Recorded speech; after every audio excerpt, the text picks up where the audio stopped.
Продолжаем освещать самые заметные события. В студии Сергей Михедов. Здравствуйте. И вот о чем мы расскажем сегодня. Центр исследований назвал список российских регионов, которые находятся в красной зоне по уровню распространения коронавируса. В какую из зон попала Якутия? Первая круглая дата и сразу большие достижения. Якутский ТОР отмечают 5 лет со дня основания. И ровно 30 лет назад народный артист Якутии Афанасий Афанасьев стал студентом Московского института культуры. Вспомним молодые годы выдающегося артиста.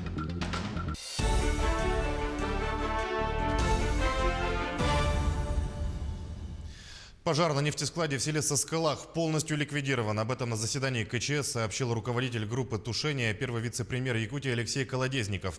Самое главное, не пострадали люди и жилфонд, отметил первый зампред и поручил возвращать переселенных жителей в свои дома. Колодезников выразил благодарность администрациям района и села, представителям МЧС, противопожарной службы и службы спасения. Кроме этого, Алексей Колодезников поручил ГУП ЖКХ выяснить причины возникновения пожара. Самое главное, что нет пострадавших, розлива нефтепродуктов не допустили. Ну и своевременно дали ликвидацию пожара. 300 тонн газоконденсата, которые сгорели. В принципе, у нас здесь сейчас 2500 тонн газоконденсата в наличии есть. Это до 18 января следующего года. Но мы все равно своевременную доставку необходимого объема по замещению уничтоженного топлива сделаем, чтобы жизнеобеспечение здесь было обеспечено в полном объеме. Участок на перекрестке улиц Кирова и Орджоникидзе в Якутске затопило водой из-за прорыва трубопровода. Об этом сообщает пресс-служба Министерства ЖКХ и энергетики региона. Сообщение о прорыве трубы поступило в 17 часов 40 минут по местному времени, рассказали в ведомстве. На место происшествия выехала бригада водоканала. Причины выясняются. Под ограничением водоснабжения находится здание по улице Орджоникидзе на участке от улиц Кирова до Петровского. На кадрах, снятых очевидцами, видно, как на перекрестке образовалась огромная лужа. По их словам, трубопровод повредили в ходе ремонтных работ. В красной зоне по уровню распространения коронавируса остаются 12 российских регионов, сообщили в Центре экономических исследований. По данным учреждения, в этих субъектах зафиксирована тенденция к росту числа случаев COVID-19. К слову, Якутия в этом списке не значится. Республика отмечена в желтой зоне, где ситуация с коронавирусом обозначена как удовлетворительная.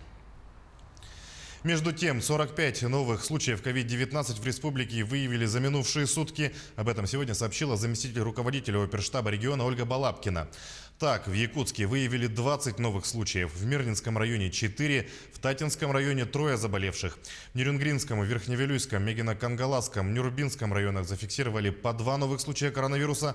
В Абыйском, Алданском, Верхоянском, Вилюйском, Горном, Ленском, Намском, Оленёкском, Хангаласском и Чоропчинском улусах за сутки выявили по 1 заболевшему. Все ближайшие контакты выявлены и изолированы. Особое внимание оперштаб сейчас уделяет приезжающим из отпусков якутянам. Одна из важнейших задач – не допустить завоз коронавируса в чистые от инфекции населенные пункты. Основной задачей, которая сегодня стоит перед органами государственной власти и органами местного самоуправления, это прежде всего контроль за возвращающимся с отпусков граждан, как возвращающимся из-за пределов Республики Саха-Якутия, так и в целом возвращающимся в наши населенные пункты.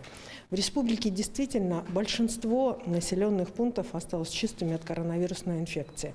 Это связано прежде всего и с нашими особенностями расположения населенных пунктов. Это связано с нашими территориальными особенностями. Очень хотелось бы эту частоту от коронавирусной инфекции в них сохранить. Для этого все меры должны быть, наоборот, не ослаблены, а усилены, в том числе меры по контролю за состоянием здоровья людей со стороны наших медицинских учреждений и со стороны органов местного самоуправления, меры по контролю за соблюдением гражданами, и масочного режима, и, соответственно, контроль за теми, кто приезжает.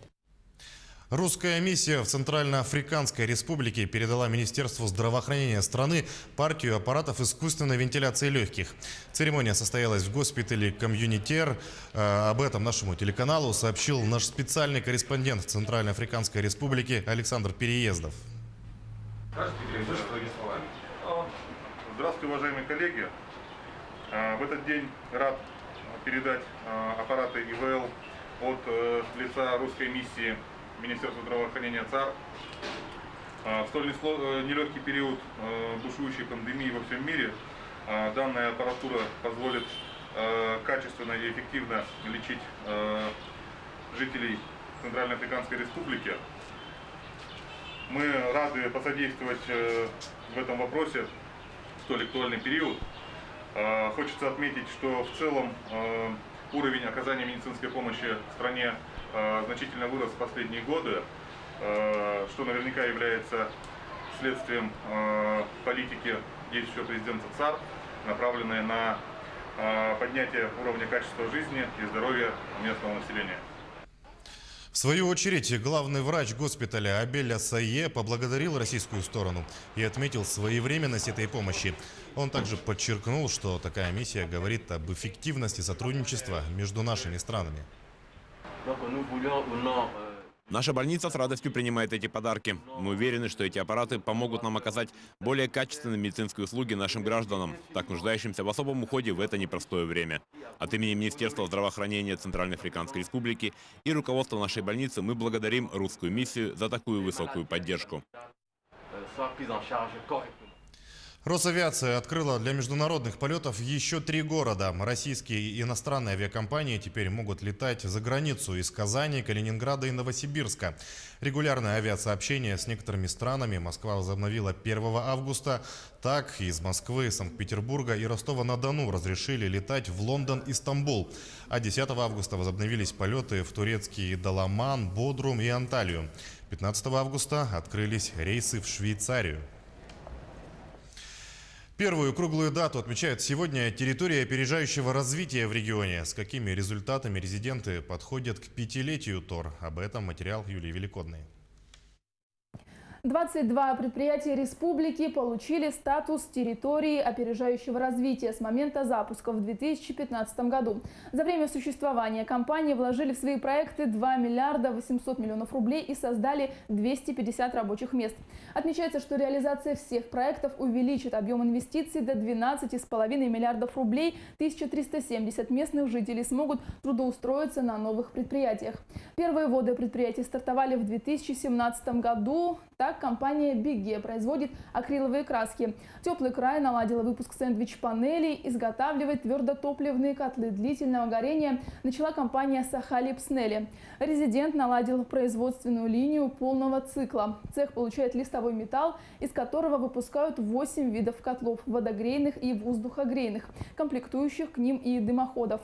Резидент ТОР Якутия Саюри запустил круглогодичный тепличный комплекс. Сначала была построена первая очередь площадью 1024 квадратных метра. Весной 2019 года ввели в эксплуатацию вторую очередь теплиц площадью 1,2 гектара. Это позволило предприятию кратно увеличить урожай, позволяя собирать в год порядка 1000 тонн овощей и зелени. В 2019 году компания CBM создала инфраструктуру ювелирно-гранильного кластера. В начале 2020 года частью территории опережающего развития Якутии стал грузовой терминал в поселке Нижний Бестях.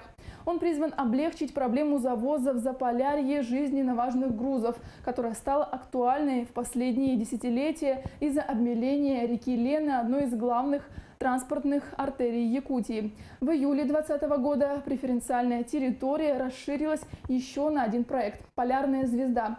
Инвестор создает современный круглогодичный детский центр на 5250 человек в год и 138 новых рабочих мест для жителей Якутии. Самозанятых безработных граждан приглашают оформить свое дело и получить финансовую помощь в Центре занятости республики. Сколько средств могут получить самозанятые и что для этого нужно, знает Дмитрий Тымыров. Многодетная мама из села Тата Татинского улуса в период пандемии не сидела сложа руки. Она воплотила в жизнь свою давнюю мечту – стала предпринимателем. В этом ее поддержала большая семья. Я многодетная мать 4 детей. Открыла свой бизнес «Каролайн». Кэролайн, это, получается, я занимаюсь химчисткой, уборкой дома.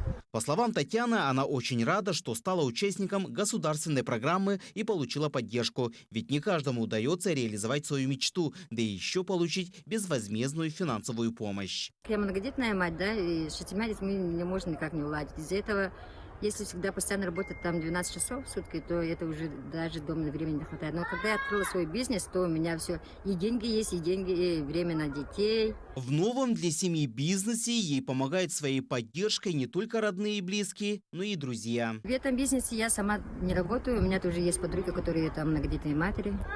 И вот одна моя подруга тоже, Лиза ее зовут, она мне даже очень помогает. Иногда бывает, что у меня времени не бывает, из-за этого она ходит на заказы. Если даже халтура ходит на чистку дома, я не всегда я с собой беру. И там еще там есть некоторые даже мои подруги.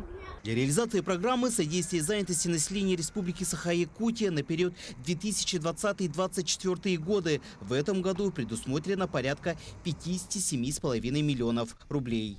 На сегодняшний день у нас заключено 230 договоров на создание собственного дела. Из них 200 уже зарегистрировались в качестве индивидуального предпринимателя или крестьянского хозяйства. Сегодня размер единовременной финансовой помощи безработному гражданину на открытие собственного дела выделяется 150 тысяч рублей. Все это на безвозмездной основе. Также финансовая помощь выделяется на покрытие расходов, связанных с регистрацией документов. Для того, чтобы стать участником программы, необходимо следовать по данному алгоритму. Обязательное требование – официально встать на учет в Центре занятости как безработный гражданин. Также здесь отметили, что участники программы проходят недельный курс по предпринимательству. В целом программа в период пандемии стала особо актуальной среди граждан. Самозанятые и безработные якутяне при оформлении своего дела в основном выбирают сферу услуг или же крестьянское хозяйство.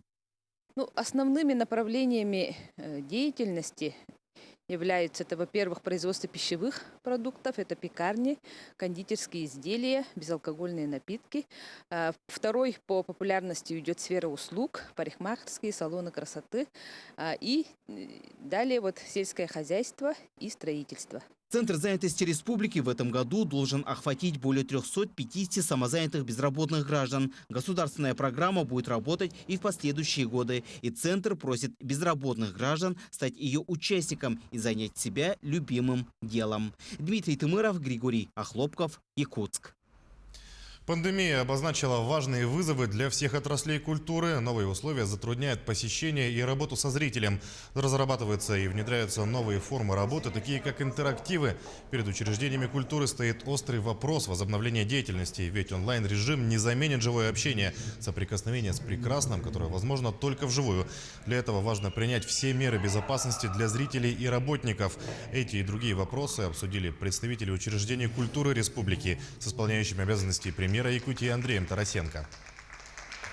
Конечно, мы очень благодарны Андрею Владимировичу за поддержку, за то время, которое он работает в нашей республике. Он уже поддержал несколько наших острых потребностей, в том числе по обеспечению режима функционирования уже в условиях коронавируса. И, конечно, мы ждем позитивных изменений, поддержки со стороны правительства.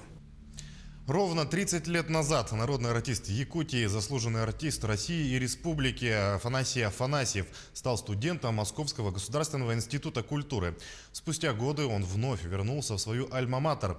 О студенческих годах, танцевальной деятельности и ближайших планах легенды якутской сцены расскажет наш субкор в Москве Айсена Бурнашова.